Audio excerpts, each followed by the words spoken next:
ஒருநாள் ஏழை மரவெட்டிக்காரன் அலிபாபா. அவன் காடு சென்று மரம் வெட்டிக் கொண்டிருந்தான். அந்த சமயம் 40 திருடர்கள் குதிரையில் வந்தார்கள். அவர்கள் ஒரு பெரிய பாறையின் முன் நின்று கூப்பிட்டார்கள், "கண்கள் திறந்து வா." அந்த பாறை திறந்து உள்ளே பொற்காசுகள், வைரங்கள், ரத்தினங்கள் குவிந்து கிடந்தன. இதை பார்த்த அலிபாபா ஆச்சரியப்பட்டான். திருடர்கள் போனதும் அவனும் அங்கே சென்று அதே வார்த்தை சொன்னான். பாறை திறந்து அவன் சிறிது செல்வத்தை மட்டும் எடுத்தான். அவன் அந்த செல்வத்தை தன் குடும்பத்திற்கும் கிராம மக்களுக்கும் உதவி பயன்படுத்தினான். ஆனால் திருடர்கள் அலிபாபா குகையின் ரகசியத்தை அறிந்துவிட்டதை கவனித்தார்கள். அவர்கள் அவனை பிடிக்க திட்டமிட்டார்கள். ஆனால் அலிபாபா பயப்படவில்லை.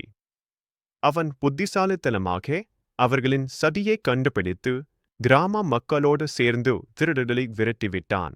அதன் பிறகு அலிபாபா செல்வத்தை தனக்காக வைத்துக் கொள்ளவில்லை. அவன் நல்ல உள்ளத்துடன் கிராமம் முழுதும் பகிர்ந்தான். புத்திசாலித்தனமும் நல்ல மனமும் இருந்தால் எந்த ஆபத்தையும் வெல்ல முடியும். கதை பிடிச்சிருந்தா லைக் பண்ணுங்க. இன்னும் நல்ல நல்ல கதைகள் கேட்க எங்கள் சேனலை சப்ஸ்கிரைப் பண்ணுங்க.